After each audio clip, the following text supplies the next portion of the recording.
Fourth down, the final play, unless they can stick it in the end zone. Dorsey under pressure, throws it, incomplete. The Buckeyes win. Ezekiel Elliott, and he's got an opening. Elliott off to the races. Can they catch him? Feature the two backs as receivers, and now a downfield shot on first down for the end zone. Touchdown, Ohio State strikes first. Making adjustments again, and there is Smith running free, breaks a tackle. Ohio State strikes quickly from 45 yards. Pressure comes. Shaw, knock it out, and gets out. Jack Shaw coming down the sidelines. Ohio State scoop and score and dagger from 82 yards. Here they come. Heavy pressure. Howard delivers downfield. It's Smith. He's got it. Jeremiah Smith. The 2025 College Football National Champion, Coach Ryan Day, and the Ohio State Buckeyes. Welcome in, Buckeye backers. We are bringing it to you live from Seattle, Washington, to the cornfields of Enid, Ohio. We are the pulse of Buckeye fans across the nation.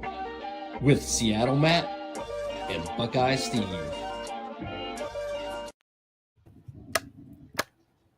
You have a turtle. Welcome in, Buckeye backers. Here we are, another show. Man, we had another great episode of the Buckeyes just winning and winning big, going places, winning at their house.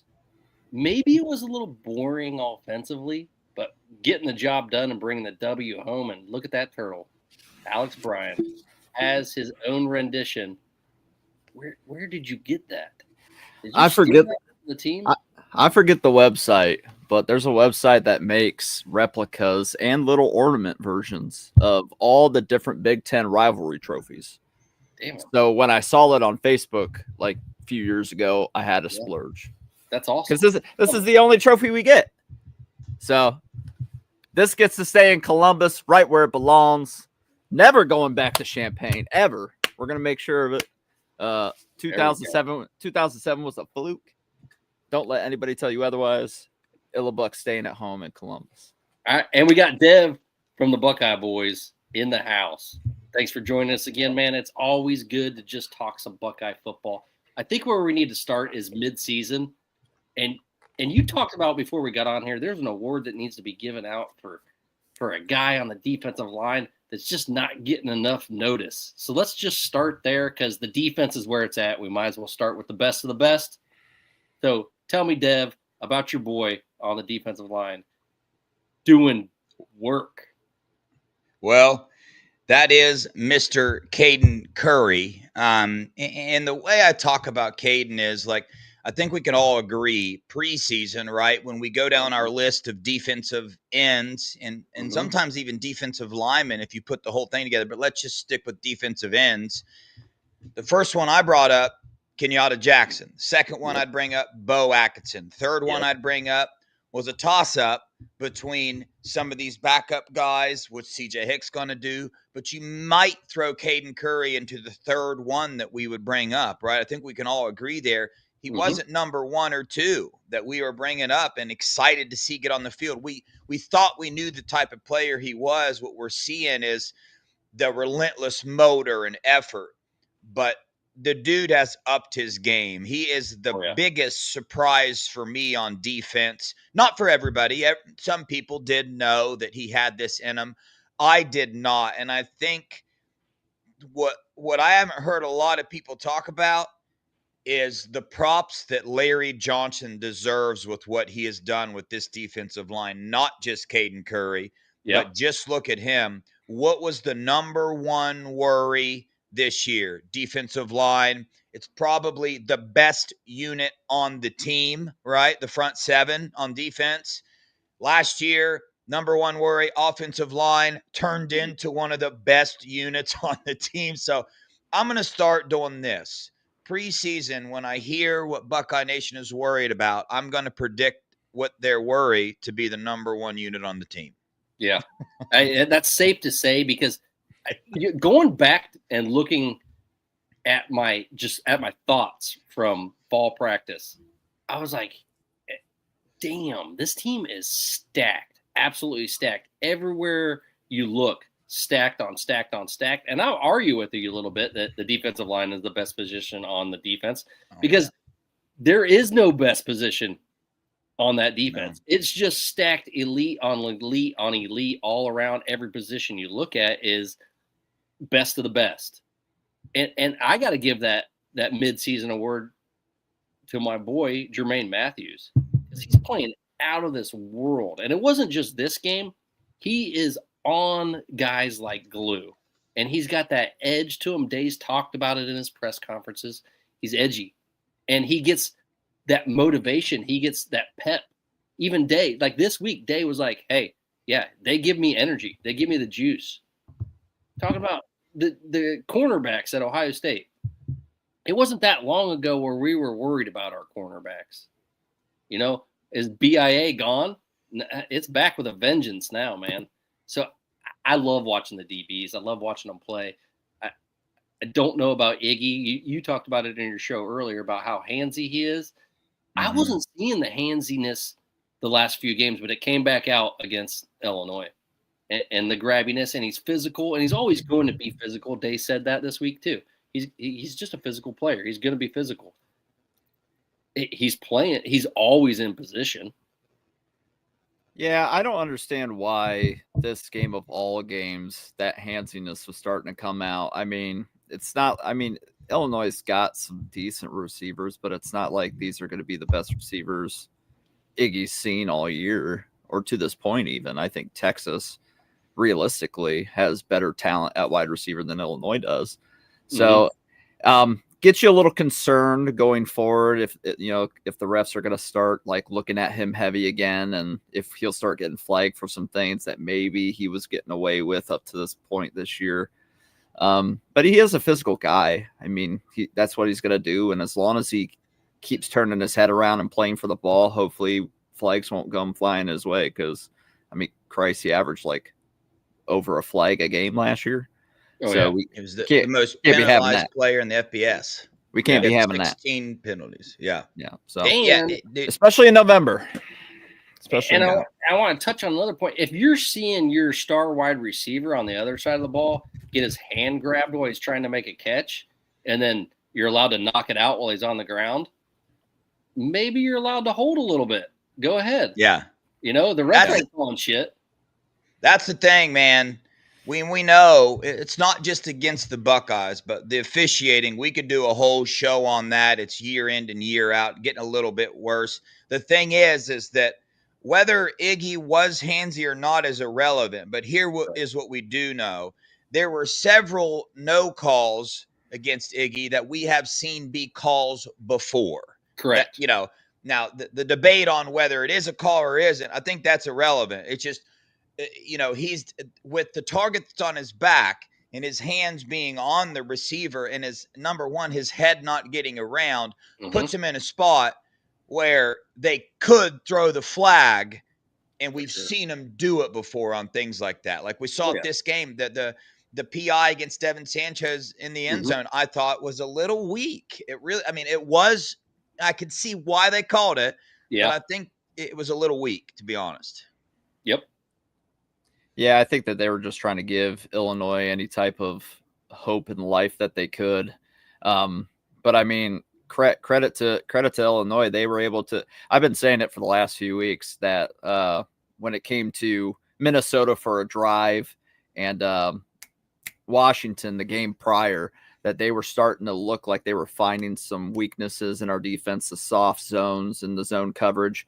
And Illinois, once they started going up tempo, they were finding it just about every play. So definitely a good thing to see that on tape now, especially going into a game against the Wisconsin offense and then a bye week after that before we get down this final stretch of the season. So a little vulnerability on defense this time around. What team is going to give you that quick pass, no huddle, get it out of your hands fast, up tempo the rest of the season? You're not going to see that again until the Big Ten championship game against Indiana. This UCLA team, It's looking a little bit. a little different now. Iamaleava is more about running the ball, and that's where he's scary. And this team has already shown you they can shut that down quicker than anything. All right. Yeah, but that would be the thing. Put Arvell Reese on him. He said he loves to do it this week, or it was last week. He said he loves to be the spy. It's a challenge for him, and he wants to get it done. And I think he will. Before we get too far away with the Caden Curry thing, this might help put it in perspective. He's number 8 in the nation with sacks. Okay, 6 sacks, 9.5 tackles for loss, and 28 pressures on the season. When you compare him to Bain from Miami, who everybody is talking about, I mean, he makes statistically puts Bain, who has 3 sacks, in the dirt. So, and one more thing that you need to piggyback on that is this is a defense who the first 5 games of the season, they had a different leading tackler every single game. They're sharing the wealth. It's not like, hey, we have one guy is the standout, one guy's going to get all the stats. Ain't happening on this defense. It's going to be whoever Matt Patricia needs to get to that point where, hey, this is the weakness and we're going to attack here. It was almost 6 different games if Caleb Downs had gotten it, but Sonny stole it from him. Sonny stole it. I got to introduce you guys to my new family member, Tinker. I've had her for a week now, Karen Terrier. So, that's awesome. I'm a big dog. Can we get a Go Bucks? Can we get a Go Bucks? Yeah. Go Bucks! Woo! There you go. Nice. Tinker. That's awesome. No, to bring up something that Steve just said and what Craig said in the comments too. We're in 2025 and we're talking about Indiana, the Big Ten title game now. Mm-hmm. Wow, boy, made the playoffs last year, which was crazy in and of itself. And I thought going into this season, I said to myself, well, Indiana will still be like an 8-9 win team, but obviously they're going to take a step back this year. Mm-hmm. What do I know? Wow, all they did was take a step up. Yep, and I guess. And buy your Big Ten championship ticket now, because if Indiana's in it with Ohio State, that is going to skyrocket, absolutely skyrocket. There's a lot more Indiana fans than you would ever believe. They have the biggest alumni in the country. That's what Sig said on a show yesterday. Second largest. He said 3 months ago they took over the number 1 spot, but who knows? Who knows? Yeah, I mean, it wouldn't surprise me. It was before the season. It was second, but that is alumni, verified alumni. So their alumni network, not necessarily how many people had graduated from Indiana. So Indiana's really good, man. And I don't know what the difference is now. Maybe it's grown. I mean, it should. This is what you do with success. You grow. And sorry, Penn State fans. Sorry, Penn State fans. Signetti, he's staying in Bloomington, apparently. Yeah. As of today. Yes. Well, I think Matt Rule is getting that Penn State job, but that's a whole nother show. I don't think so at all. No, let's talk about it. This is college football. This all right. Let's go ahead and go into that Signetti. What did he have? 8 years, $11.6 million? That's what he got. Yep. $100 million contract. If they fire him, he gets all that money. He'll never get fired. It's a $15 million buyout. Yeah. Great for the Big Ten. This is helpful. We've always wanted someone to step up their game. And you know what Indiana's doing? They're saying, see ya, Michigan State. See ya, Wisconsin. We're taking over. Iowa, bye-bye. We're gonna be that big dog. All right. And probably Michigan and Penn State too. They're taking over for them. Yeah. I love it. I love it. Chris Annetti's making this harder for everybody though too, because he's showing like, hey, this can be done in a year. Mm-hmm. That all these coaches say, well, give us time. Give Kirk Cinetti 2 years in, 1 year in. He said this can be done in a year. Mm-hmm. I'm interesting to see if he can keep this up. What's that foundation leaves? Because what college did he come from? He took a bunch of Madison. his players. Yeah, James Madison. He still has a bunch of those players on his team. Mm-hmm. Really curious to see. I have faith and I believe it and I love it. Now, it's how good are they? You have to ask yourself, how good is Oregon first, right? And when you see the Penn State game versus Oregon, it brings some questions up personally for me. But with college football, Ryan Day said it. He threw out the Indiana-Illinois game. He said, throw that one out, right? So there are games like that. But right now, when I view Indiana, I put it like this. I think Indiana could beat Ohio State 2 out of 10 games. The 8 out of 10 Ohio State is still winning. I don't think they're all the way there, but they are a scary team. They're very good. I love it. The Big Ten, I love it. Washington's another team in the Big Ten. They're 5-1. Every 5-1 team in the SEC is ranked. Washington in the Big Ten 5-1 is not. Washington would be top 10. I tweeted that today. If they were in the SEC, they'd be in the top 10. Absolutely. That's wild. And if imagine this. Say Missouri's only loss was to Alabama. Where would they be ranked? A number 1 Alabama at that. Where would they be ranked? Probably like yeah, 5th. exactly. Go ahead and get this bias out there because we got to clear it out of there. It's got to be gone. And who's going to PSU? My vote, if I had to put money on it right now, Eli Drinkwitz. He will take over for Penn State. I wrote an article about it, and he was my top choice. He wants to move on. He's not going to render better results than what Franklin was. Coach Drink has had back-to-back 10-win seasons at Missouri, and he's going on a 3rd one. He won a national title at Auburn as the the quality control coach, and he won the Sun Belt the 1 year that he was at Appalachian State as the head coach. The dude is down to business, and he's got a win against the Buckeyes on his resume in the Cotton Bowl. Nah, well. So if you're most a Penn unprepped team of all time in that one. Yeah, I mean, but it's still a win, all right? Yeah. He has as many – James Franklin had 2 in 12 years? He's got 1.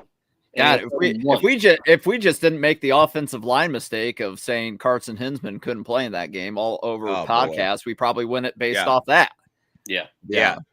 Like that was wild, man. I think it's really hard, even though Nebraska and what the foundation Matt Rule has set up there is really strong. It's really hard to look at his past. Former Penn State captain, best friends with the Penn State AD. It's just really hard. I think they're going to take a hard swing there, but it's like 50-50 to me, but I think that might be their number 1 option they go after. I just think Nebraska is going to do everything to keep him. I'm not sure they're going to be able to pull him away, but we'll see. Yeah. And who's the dude? I can't remember his name at South Florida. Alex Golish. Yeah. Oh, yeah. He's going to be on that list. I think. Isn't he in Ohio? Isn't he from Ohio? Yeah, he's from Ohio. He's originally from Russia, but he got moved. He's an Ohio State grad. I think if MSU or Penn State got him, that would be an elite hire. Now, would he render better results than James Franklin? I still think no. I kept saying it. I'm like, I get he lost to UCLA. That's a really bad loss, but yeah, and I get the counter argument too. Like everybody says you can't do better. Well, a lot of teams do better. Well, I mean, Penn State's a lot like Florida. Penn State's a lot like Florida. They think they're really better than what they are. They think they should be doing a lot better than what they are, and they just don't understand how actually good that they really have it. Like this guy won 10+ games. How many times during his tenure? I mean, a lot of colleges would kill to have that. Let me ask you guys, were you surprised that they fired James Franklin? Were you surprised? I figured it'd be at season's end after this. One word, Northwestern. That's all you need to know. Yeah. You get fired on the spot when you lose. It was the setup to a national championship season, and you lose to Northwestern. He did really crap the bed with this one for sure. But honestly, what they should have done was fire the OC. So if Ryan Day would have lost, if Ryan Day would have lost 3 regular season games last year, does he get fired? That's a lot. That's a lot different. Absolutely. Oh yeah, for sure. This is Ohio State. Like that's the cream of the crop expectations right there. I hate to say it, but yes. I mean, now in retrospect, it sounds like crap. Wild, huh? Yeah, it's absolutely wild. If he would have lost to Tennessee, he would probably been fired. But national title, Ryan Day is a completely different human being. He's learned so much from a championship season, and he's got that itch. And yet we're still not happy. It's like a crackhead on the corner. I want more. I want more. we're- I'm not doing anything until I get more. And I think he gets another title this year, and he has a chance for a three-peat, which is unheard of. Yeah. If he does Because next that, year they should be better. I hate Yeah. saying this, because I'm like, dude. one game at a Isn't that- time, Steve. One game Isn't that wild that we can go beat Illinois, a ranked opponent, which, by the way, it's not going to count as a ranked opponent because we just knocked them out of the rankings. But anyway, And unless they should get be. back in it. Yes. We can go there, win 34-16, and leave a lot of meat on the bone offensively, in my opinion, and some meat on the bone defensively. But the game was never in jeopardy. I mean, they really scored 9 points. They scored that one last touchdown they got, Ryan Day said, took the foot off the gas. I mean, that was some trash. And Brett Bielema, after saying that they couldn't do with our tempo, bro, dude, score is 34-16, homeboy. But yes, there are some things with the tempo, but you screwed up and brought that to light right now. Matt Patricia probably had the answers figured out the second the game was over. Well, I thought it was interesting that Bielema was like, tempo is what I saw when the Giants beat the Patriots in the Super Bowl.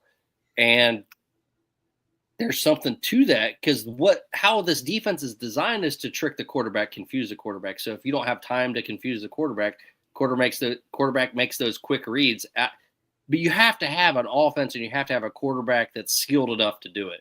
And there's only so many of those teams in college football and so many of those programs. That's why Indiana scares me, because Mendoza does exactly that. And that will be their whole game plan the entire game. And that's going to gas people. They're going to have to be on top of it. And we're going to have to see a lot better results out of our offense. Like you said, when you're having tempos like that, it's going to be, it's going to be a game where it's a track meet. And our track meet should be better than Indiana's by that time. By the way, we talked about James Franklin. I'd like to extend a huge thank you to James Franklin, because if not for him, we'd be stuck with Jim Knowles still. So thank you, James Franklin, for saving Buckeye Nation, just making us even better a whole year later. I appreciate that. Obviously the defense was still pretty elite, but like I said, Illinois was able to do something to us that I kind of saw creeping up the last couple games, and they were able to do it pretty efficiently. So I'm definitely glad that we got that on film now, got to see, okay, there are some things about this defense that we could really tighten up. But even still, they finally got the turnovers I've been begging for a few weeks now. So I can't be too mad, especially the Caden McDonald one where he just rips it right out of Dude's hands as he's about to break his leg. I thought his leg was going to. I was like, oh no. Oh no. Ooh, he is lucky. That looked bad. He was lucky as hell. His leg didn't snap in half. Caden's a big damn man. And a future first-round NFL draft pick, I may add. Like two first-round defensive tackles back-to-back.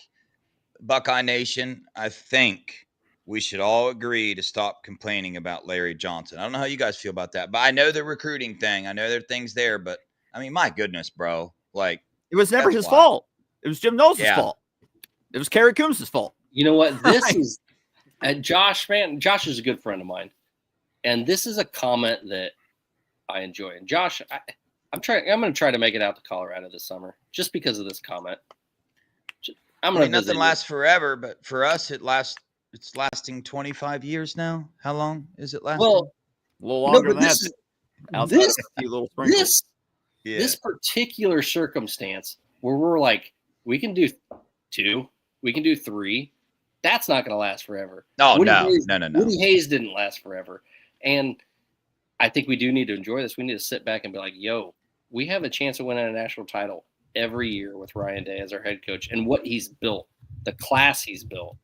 And by class, I mean just his being there. The class of Ryan Day is second to none.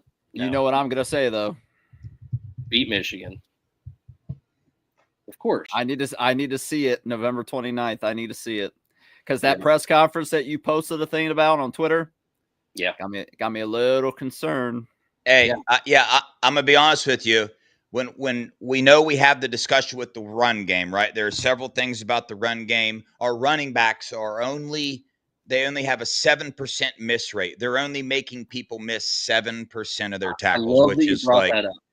super bad. But on that note, I think what really makes Buckeye Nation get super nervous about it without them even realizing, because I didn't even realize it, is the Michigan game, is what we saw last year. Makes us so nervous. We're going to see this running scheme that we have now go up against Michigan. And if we do that, we will lose again. There's couple things that this brings up for me. Number one, there's a reason why it's a 7%, because Bo Jackson wasn't getting the ball enough in the beginning of the season. Yep. CJ Donaldson is a different type of back, all right? CJ Donaldson is a workhorse.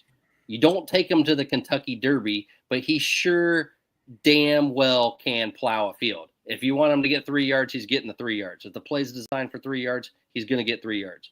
If it's designed to cut it back, he's not going to do that. He's going to run you over. And we need those bruising plays to beat up a defense and save Bo Jackson, because Bo Jackson can't take it all. And this running back and running game is only going to go as far as Bo Jackson takes it. Save his hits till it matters the most, because he's dynamic. He's a difference maker. He makes the offensive line look like Maurice Clarett made the offensive line look in 2002.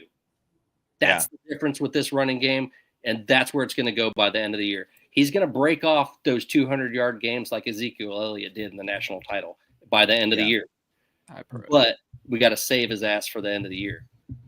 Yeah, I mean, one thing I learned last year is how much a scheme helps the offensive line. I see people diving into the offensive line saying they're not blocking good enough. I tend to disagree a little bit there. I think our tight ends and wide receivers can definitely block better, for sure. But schematically, when you're running 13 personnel onto the field, what's the team going to do? What's the opposing team going to do? We haven't ran, I mean, maybe 2 different plays out of that, but every time it's running. That is a tendency that is very obvious. Teams sell out for the run when we do our heavy tight end packages. So schematically, you know, it's just putting us in a bind. But I trust these coaches that they're running an NFL type of a deal right now with as long as the season is. I got faith to make some changes and they see what we see. I think the bigger concern though was the fact that, and me and Steve talked about it last week, was Illinois' pass defense was like one of the worst in the country, and it seemed like nothing was there with what Illinois was doing against us defensively. So that was kind of a concern. And then this week, obviously, we play a Wisconsin team who's god awful, but their rush defense is really good, like Minnesota's was. Yep. And their pass defense, not nearly as good. So is this going to be a net where we're going to try to force this run game and be pretty lackadaisical offensively? We could still win with that, of course, probably, right? Unless Julian Sayin turns into Kyle McCord and turns the ball over 100 times, and then maybe we're staring into the barrel.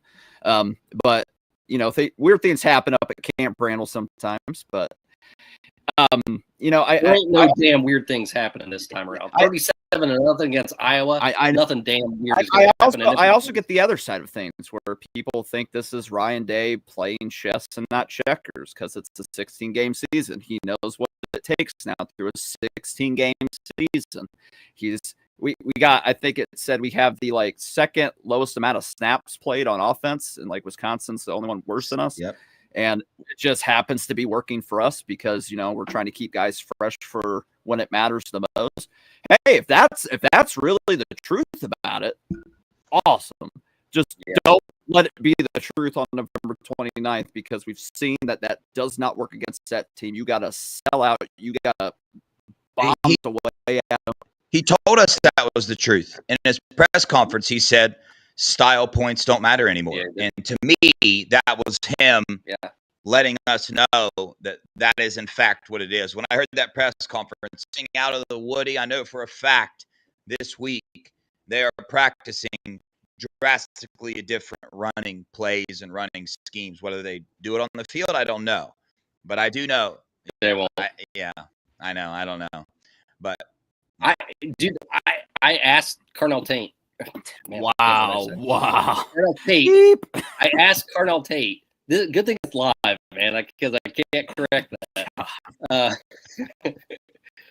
asked him point blank. I was like, "Is this frustrating for wide receiver crew?" And he had the best answer possible. He was like, "You know what? We know teams are going to do this. You just got to go out and make people miss. Like that's what you got to do." And I was like, "Dog, that is a dog. That is a grown man talking right there." He's like, "You know what? You do what you got to do. You got to make people miss." And then Ryan Day had a perfect response too, because he was like, "I'm trying to tell the guys any play can be an explosive play if you block right, if you execute right." Because that reverse to Jeremiah Smith. Oh yeah, that was one block. One block away. One block, and that was probably gone, or at least an explosive play. And the dude split two defenders. Come on, man. That's an absolute quintessential. Come on, man. That was rough. I don't even know if you can count that as a split. That was just there's a guy there. Oh, let's not block him and let Ford get killed. Good point. That was sad. That got Sarah Feld and who else was on that play? I think Claire. Yeah, that got them both yelled at in practice. I think that was Claire's fault. I think it was the outside. It was. Yeah, that's what I thought. But Claire definitely had that block on that screenplay to Bo Jackson when he went airborne. Bo knows flying, apparently, too, because he went through the air and got that touchdown. And remember, Ryan Day last week was talking to him about not sticking the ball out over the goal line? Well, he did it again, and he scored again. Hey, man, shout out Epi's dad's in the chat right now, dude. Gave us a little super chat. What up, dog? Here's the thing, though. Obviously, everybody's kind of holding their breath about this offense and how it's not. Oh, Epi's dad. Epi just got his black stripe removed, didn't he? He did, bro. Nice. Epi's up to 260 now. And don't forget, he did not come in early. Is this MV? Yeah, that's him.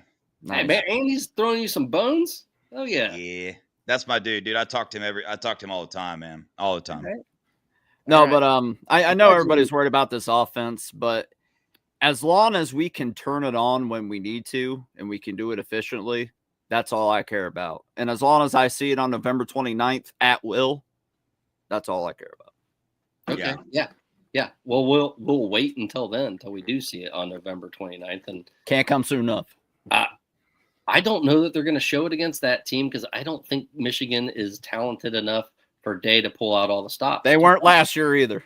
To be honest with you, I think we're probably going to see a little bit of the same game we saw. This is the difference, all right? Yeah. I have one difference to last year versus this year. That's the difference. Yeah, yeah. We had a pretty good quarterback last year too. It didn't matter. Yeah, but he wasn't putting the ball on the money. This is and let me describe it a little bit to you. The reason Julian Sayin has this rating is because of how he's getting the ball out. All right. They are playing back. Carnell Tate, I'll pronounce it correctly this time, did say, everyone's playing back. All right. They're trying to keep everything in front. Ryan Day said defenses are playing us to keep everything in front. Well, you can't fault a quarterback for hitting the quickest man open when they're playing like that. When they're keeping everything in front of them and you're not letting anything deep, take what the defense gives you. You take those little dinks and dunks, and you got to do it all the way down the field. And then, like Carnell said, you got to make someone whiff to have that big play. And you can't fault him. He's doing the right thing. Are there some reads that he could wait a little longer and get something open downfield? Yes. Was Jeremiah Smith putting the moves on Cox? Yes. Yeah. Yes, he was. And could he have? I didn't even mean that to be a play on words, but it was. So shout out to my brain. Anyway, there you go. But what I'm saying is doing everything right. Like, you're not going to go into the film room and be like, you hit a wide open man. Why didn't you wait and hit someone downfield? No, you don't do that. Not as a first year starting quarterback, number one. And he's that cerebral quarterback that's going to make that read. Boom, boom, boom. Like that. He sees a man, throws to the man. Yeah. End of story. Hey, fellas, You got got a peace 5 out. a.m. flight. Yeah, dude. I should be in bed already, but I had to Yeah. take this opportunity. I love coming on here talking Buckeye football with y'all, man. Absolutely. Get something, keep this thing rolling. Get something scheduled in the future. Get you guys on. For sure. But good stuff, man. Look for me on the TV, Wisconsin. Thinking about doing something crazy, catching a misdemeanor, going down on the field or something, but I don't know. But just no, keep don't be looking doing at that. Alex. Don't be doing that, man. I'm You not learned gonna your do it. lessons. Yeah, dude. All right, All right, y'all. hey. Hey, you guys stay blessed, man. All righty. You too. You too. God Safe bless. Have a safe flights. trip. All right. Yep. OH. I Hey, real quick. I'm just going to go down on the screen since I'm streaming on my channel too. So when you end it, I'll just be down. Just keep me down below. And when it ends, it'll just end. Yeah. I forgot I'm streaming too. So, all right, that's y'all. cool. Yeah. Don't cancel all your brothers out, man. No way. All right, dude. See you. Peace out. Have a safe Bye. trip. All right, man. Dev's always a good man. Good man to have on the show. It's fun to talk football with anyone, honestly. That's why I'm doing this, because I love football more than anything. Well, God, family, football. That's really the way it goes. But, all right, we got to get into this Wisconsin game a little bit. All right. 25.5 points. All right. Ohio State's favored by 25.5 points. They have hit the spread 11 of the last 15 games. They've covered it. Do they cover again? Oh, yeah. I mean, they should be able to do this in their sleep. If Iowa can beat them 37-0, there's zero excuse why we shouldn't be able to hit 40+ on this team. Yeah. I mean, they've given up. Luke Fickell's given up. I mean, this is his last year in Madison. You know, he signed his own death warrant at Wisconsin when he tried to change their entire offensive philosophy. We've seen how that's worked out in the past. And it never made sense with Fickell either, because he seemed like more of a traditional Big Ten type of guy where you run the football first and you run it effectively. And Wisconsin's always been good at that. And then this year, they're like one of the worst rushing offenses in the country. Like, they're literally 116th in rushing offense. Yeah. That's unheard of at Wisconsin. Unheard of. And they still have big bruisers. It's just they don't have that running back that gets them there. Yeah, they've been just trying to do everything the wrong way since Fickell got there, and he really blew this opportunity. He could have made Wisconsin into something special, but he's not going to be employed there much longer, especially after Franklin gets fired, when he just almost made a natty last year. So you're saying Franklin to Wisconsin? I think they'd hire him in a heartbeat, to be honest with you. I think he'd do great things up there. I would. I know Sparty wants him real bad too. Sparty's like, we'll take him. Yeah. Everybody wants Urban Meyer first, though. But if they can't get him, they want, the next best thing. There was some talk on Twitter tonight saying that Urban Meyer wanted to be at Penn State. He wanted the job. I don't think that happens, but pipe dream for them. Maybe. I don't. Meyer is known for getting the itch and coming back. I think the only way he'd coach again in college, especially, is if it was a Barry Alvarez type of deal where Ryan Day left and we needed a coach in an emergency pinch, and he'd step up immediately. I would hope so, but I don't know that happens. But I outside of that, I don't think he's going anywhere. So, but if Iowa's offense, which is normally super inept, can put up a 37 spot on this team, we should be able to hit. I think it's going to be 42-3. Personally, I hope they don't score on us. I hope we shut them out. But I just, I'll give them 3.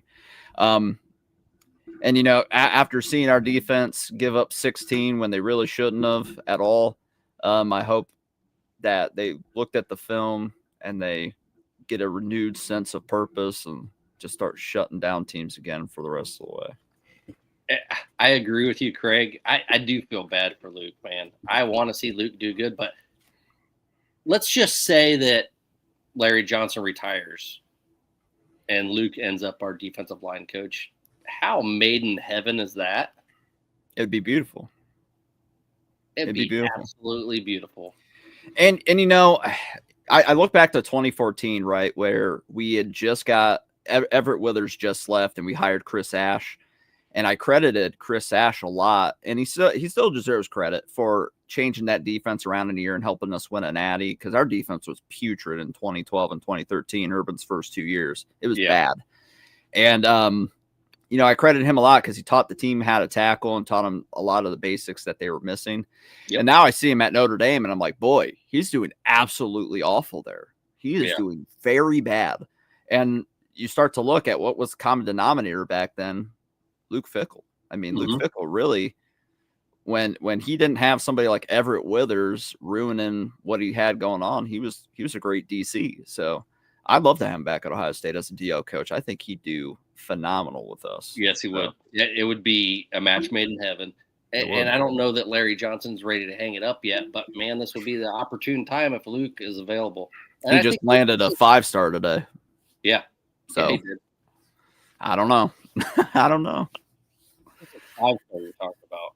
Yeah, I don't know if he's ready to hang it up. All of a sudden, if he could start flipping some guys and keep getting guys like this to come to Ohio State, I think all those Larry Johnson haters. Jameer Wentz, let's be honest, Trotwood, he wasn't going anywhere else. Dude was, you never know.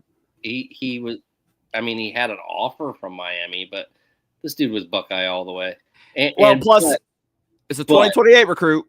Yeah. There's plenty of time. There is time. You know what I mean? So, but he's one of those class builders, and I don't want to take anything away from Larry Johnson, because what he's been doing, the developmental piece, when these guys hit the line, Tywone Malone, holy hell, that is a piece of the puzzle. We've been waiting for that for him for years.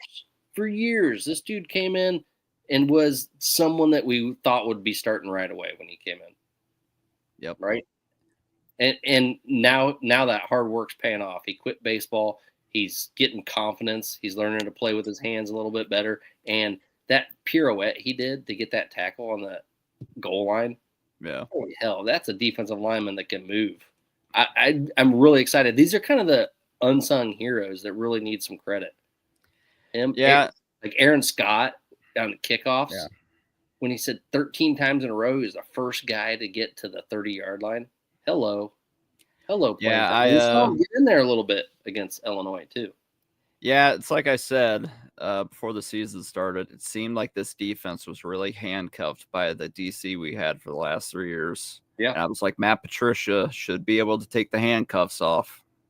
Handcuffs are off.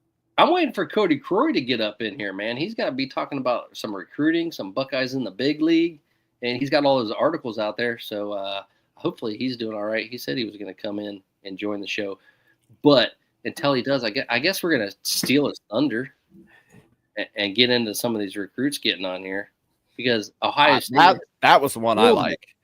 That was one I like. This is one of those guys like Phillip Daniels that gets away and goes to a Minnesota, and then you're like, hey, we got to get him in the portal because he's going to show out. And that's another one. Phillip Daniels is one that isn't getting enough credit, man.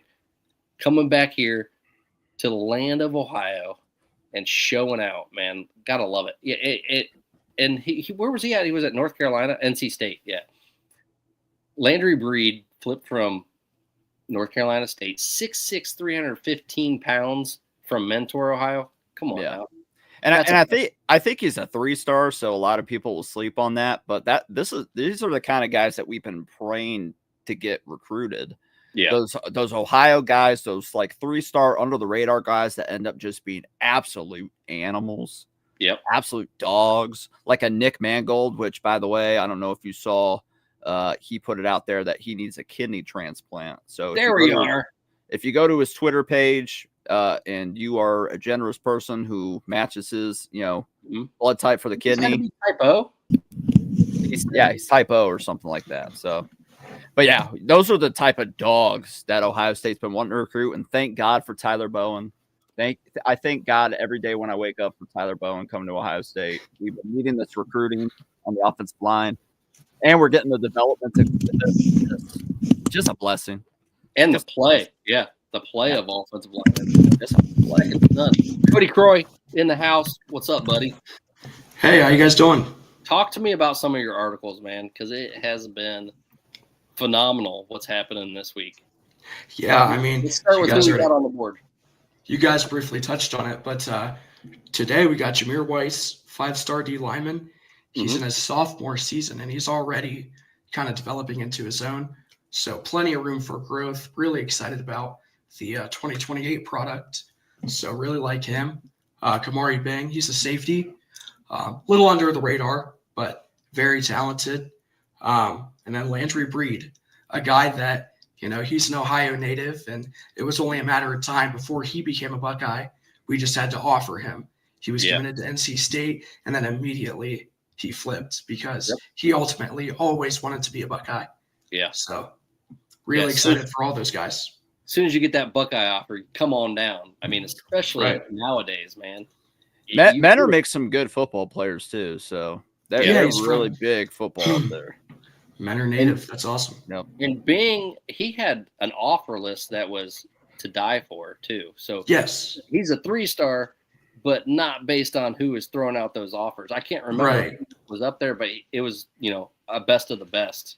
Yeah, that's what I mean. Very, very under the radar as far as media and the scouts see him, but he's really good. So, Doug, I got to get you in here. Sorry, Doug's late. Doug is a member of the locker room. Hey, you can only earn a premium Buckeye Backers hat if you are a member of the locker room. Doug, I got to be up somewhere sometime to get you a locker room hat. Locker room edition. We have other ones that I'll give out. I'm probably going to be at Urban Meyer Pint House for the game this weekend and watching it there. So if you are subscribed and follow and share our content, you're probably going to get a hat while I'm there. Just a heads up if you want one, if they look cool, and if you like branded bills, fitted hats, or not fitted, flex fit. I wish. They're awesome. Yeah. It'll be there. And Craig, hey, man, join us on the TV, man. No problem. Let's get back into that. What we really got to talk about is, let's be honest. If you're a Buckeye football player, your dreams, your aspirations, they don't end there. You're going to the NFL. You're going to the big league. And Cody just so happens to write an article, Buckeyes in the Big League. Tell me about the Buckeyes in the big league. In the NFL, what are they doing? Earning money and scoring points? Well, let's start with Jackson Smith and Jigba. Yep. The guy says that LSU is wide receiver U. He's proving himself wrong. 8 catches, 152 yards, and a touchdown. So, yeah, I mean, I think that he's proving himself wrong. Draymond was a motivational comment for him because ever since he said it, he's been on fire. Yeah, for sure. I believe he's in the league right now. Yeah, he's leading the league in receiving yards as far as I know. So, and then you go from there. You go to Mbuka. Yes. And didn't do a whole lot this week. Went down with an injury, but right now he's 4th in total receiving yards. So, sounds like he's going to be back too. I hope so, because right now he's the runaway favorite for offensive rookie of the year. So, yeah, from what I've heard, he'll be back. What else? What else you got in there? NFL, there wasn't a whole lot this week. I ended it with Draymond Jones, 1 sack and 5 tackles. So the Titans, they're having a real rough year. Brian Callahan just got fired, but Jones he was their offseason addition, and he's been a bright spot. So, did you include anything about the guy that you have the best memories, the most fond memories of in the NFL, Cooper? Oh, Jonathan Cooper. Yeah. I say that because I read those comments that you don't have any recollection of him because you were too young at the time. He was just a guy that I guess slipped through the cracks whenever I was watching. Jonathan Cooper was a dog. Yeah. Very good, apparently. As he must have been. But he got the player of the week, I just read, which was awesome. Wasn't it 2 weeks in a row or something? Was it? I believe it was. Yeah. Okay. Game-winning sack, game-sealing sack against former Buckeye Justin Fields. So I was upset to see that, but good for him. Yeah, doing well. He got drafted by the Broncos, didn't he? Yeah. He's been there his whole career. Yeah. So he's having himself a season. A lot of people thought he'd be a quick out of the league, but wasn't Browning there too? Brian he Browning? was. Yeah, Barron was drafted there Baron too. Browning, yeah, sorry. Yeah, he was there for a bit. I don't know where he is now. He's a Cardinal. Yeah, Cardinal. there you go. All right, there we go. Yeah. Cardinals love the Buckeyes. Another guy we didn't use as well as we should have, and now it's flourishing in the next level. Him, Marvell Reese, Malik Hooker, all those guys. Well, did you say Arvell Reese? He did. Yeah. 40 and slip. You want to talk about Arvell Reese? Hey, Arvell Reese will be in the league. He'll be there this soon. time next year, unfortunately. Yeah. Man, first 2 seasons, didn't really see what he could do. He played a little bit. He was good. But this year, he's finally getting his shot. Dude, Simon's the NFL, and now he's flourishing, and I love I'm it. going to miss him so much. PFF has him at 4th overall. Like Caleb Downs. PFF, it was Mel Kiper that had him Caleb Downs. at 4th best player drafted, number 1 linebacker. Dude's going in the top 10. I'll be honest with you. He's going I can absolutely see it. There were players on there that didn't make the list. I don't know why K-Mac wasn't on Mel Kiper's big board. That's absolutely insane. Really? Yeah, Mel. Oh, yeah. No, he was. Sorry. He was just he was further down there than I would have imagined. Yeah, Mel Kiper's dog water. But it was also mentioned kind of thing. It was crap. Mel Kiper's a lot like Heather Dinich. You just look at him and you go, why are they employed by ESPN? And then you say the words, say the letters ESPN, and then you're like, that's why. SEC. Because they'll hire anybody. They'll hire anybody. Heather Dinich is like, you know who should take that Penn State job? Are you going to ask if Ryan Day's happy where he's at? Maybe he takes the Penn State job. Okay. All right. How about the woman for the AP that says that she doesn't even watch the games? I know. She just votes. That's why Washington's not ranked, because of people like that. Yeah. Because she asked somebody, she was like, who's the best conference? Oh, the SEC. Okay, let me put them. Oh, I like their uniforms. I'll put them at 24. How do you seems like it. I don't know how you get a chance to vote when I don't know. I just don't understand it. If you admit something like that, then it should be revoked. You should have to prove that you have some ball knowledge. Right. True that. Right. If you can name me the last 10 Heisman winners, I would be impressed by that enough to be like, okay, you can vote. You watch it enough at that point without looking it up. You should have to sign to say I'm going to do this much football watching in order to make my decisions. And I do agree that they'd probably need to back it down a little bit and announce it on Tuesdays, just like the college football playoff. Have a little bit of time to kind of recap and know what's going on, first of all. Right.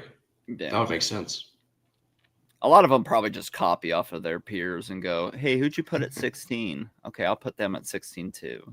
Copy off their peers. What is this, high school? Yeah. Hey, Cody, did you copy off your peers in high school? No, I try to be as honest as possible. You can't admit it on here. Do they copy off of you? That's probably what happened. Yeah, they copied off Cody. I don't think so. I think they would be in trouble if they did, especially in math. Oh, all right. So, let's get back to Wisconsin. The game at hand. The Buckeyes. This is my attitude. They need to handle their business. All right. This is a game where you need to come out and squash them quick. You need to come out with a 10 to 14 point lead, push the ball a little bit down the field because you can. I want to see the evolution of the offense. If we beat this team and we see a little bit more downfield, we see them taking some shots, then we know that this is a good game. Now, if this is a close game, you're going to see more of the same. It's going to be Washington all over again. You're going to see those runs. You're going to see ball control, and you're going to see the defense win the game for them. I want to see the offense go ahead and step it up and play a little bit like they did against Minnesota. I agree. All right. Take your time. Learn that, because we're going to need it by the end of the season. We're going to need that pass-first offense to show up. So practice it now if that's what you need to do, Day. I don't know. I don't really understand the strategy with that. because this is a pass first offense. Let's be honest. Yeah, for sure. And we got a bye week after this too. So I mean, and after that we play a Penn State team who's literally just. I mean, they're let's face it, they're going to lose to Iowa this week at Kinnick. It's a night game. They're going to find a way to lose that, and then they got to play us. So I mean, this is a Penn State team that is limping, literally limping. Oh, Jim Harbaugh to Penn State. Yeah, I'm sure his first hire will be Connor Stallions too. Then they'll find a new way to cheat, get them in there. Josh is poking the bear here. Yeah. But I mean, this Penn State team, you look at the rest of their schedule, boy, they're going to be hard pressed to make a bowl game at this point. And that's nuts to say. That's nuts. Maybe they got to play Indiana after us. So they might lose the next 3. Maybe whenever John gets fired by the Ravens, he can go to PSU. You know who else? That's who Team Up North fans want. They want John Harbaugh. What? Yep. It's all over Twitter right now. They're like, you know who we really should hire? We should hire John Harbaugh because his guys were the reason why we were so good. You know, Jesse Minter, he came from that Ravens system. You know, Ravens do pretty bad right now. Maybe John wants to take a step back and go revive what his brother built, even though his brother built was built on cheating. But we don't want to admit that. But that's what it was. So yeah. And speaking of the cheating, Jim Harbaugh would not be able to get hired at Penn State because he has a show cause. Yeah. For what, 8 years? It should be lifetime. I think at 10. Let's just make 10. it. Wow. Yeah. But he did nothing wrong. He did nothing wrong. He can't coach in college for 8 years, but he did nothing wrong. I did not lie. I did not cheat. He did not steal. Yeah. And he teaches that. Yeah. He's very opinionated on not lying, cheating, or stealing. He has the SpongeBob mentality, I guess.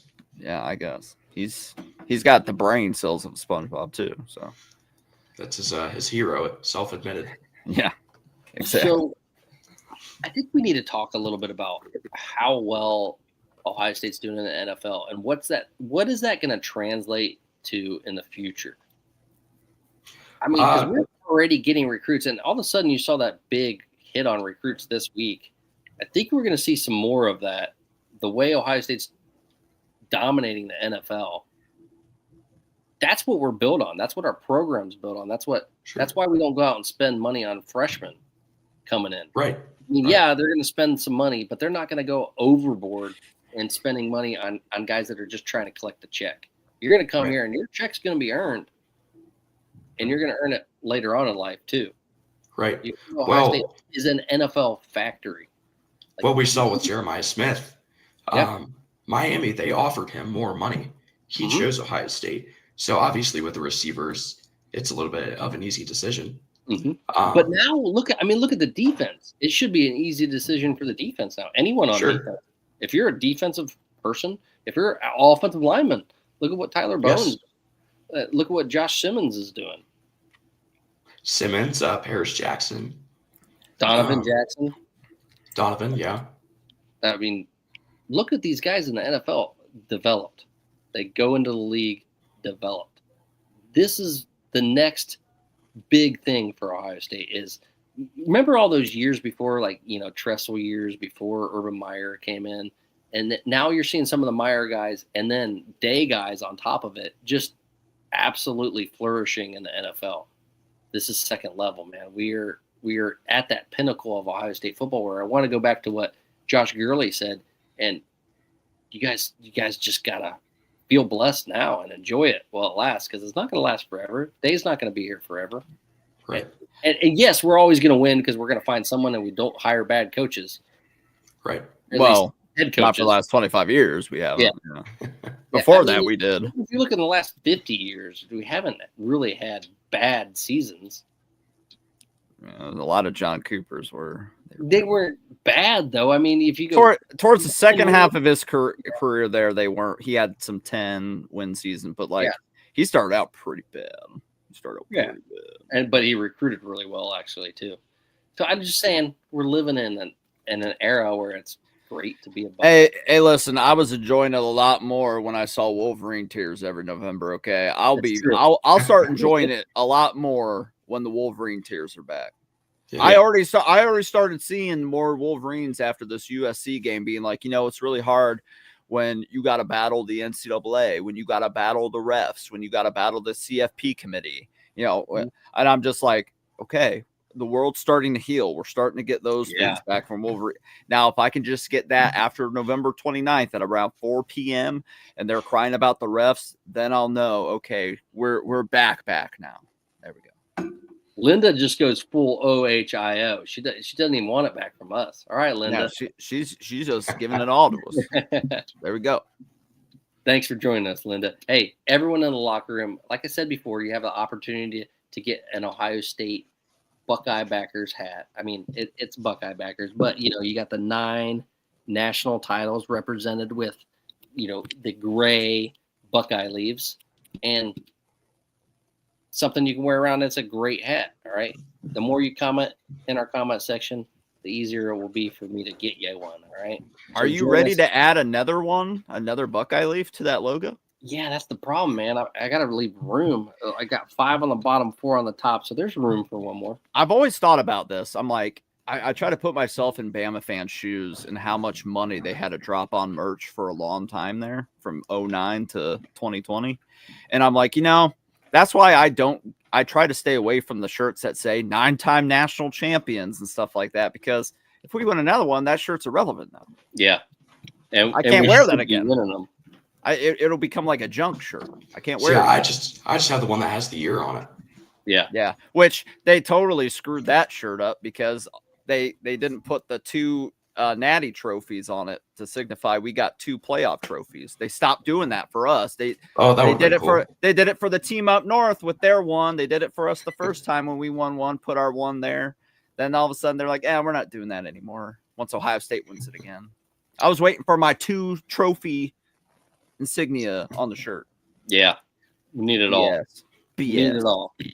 All right, boys. Well, until Saturday, you're going to have to do some more articles, Cody, because I think there's going to be some more commitments coming, man.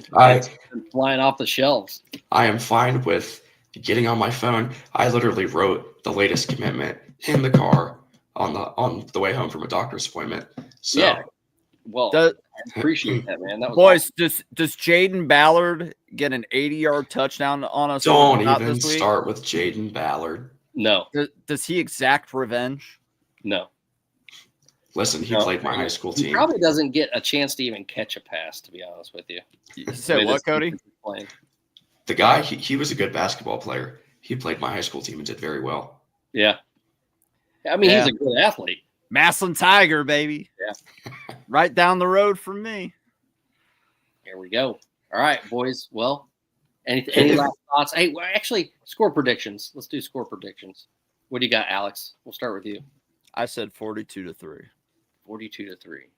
I'm going to write these down this time. All right. I've been pretty close last couple weeks. I've been pretty close. Give me 45-7. 45-7.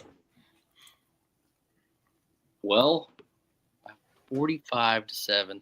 I'm going to go 38-0. Okay. If they score over 10 on us, hit the panic button. The season's in jeopardy. Boy, that can't happen. We get out of there without them scoring any points. I'm with you guys. If Larry does retire, I want Fickell. Yeah. He's got a landing spot here, I'm sure, if he wants it. I'm sure Day would easily take him back into the fold. Absolutely. Yeah. Because he knows what he's capable of. So, right. I mean, he could get a job somewhere else. It would probably be temporary. Like, he would just be here for a year or two, and then he'd find himself in another job. He'd probably go back to a group of 5. Yeah.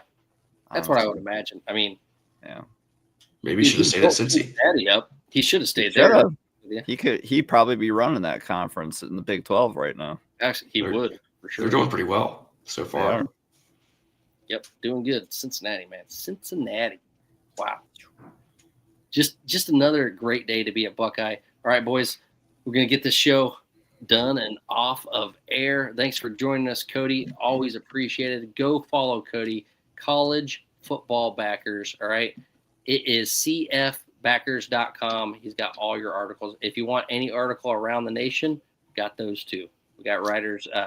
One of our writers writes Penn State articles, and he's season credentialed through someone else, but contributes to us. Another writer, also Mike Germanese, he is credentialed to several Michigan games, writes for us, but also credentialed through someone else.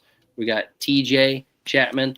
He's credentialed through College Football Backers to some Pitt games and the Army-Navy games, so he's big on writing those military articles. So we got guys in the right spot. Go check it out. It's worth your time. It's clean, it's organized, and it looks great. cfbackers.com. If you're a football fan and you like to read about it, go check it out. All right? Until then, God bless. Peace out. OH. OHIO, baby. There we go. Go Bucks. Another one. Peace. Thank you all for joining us.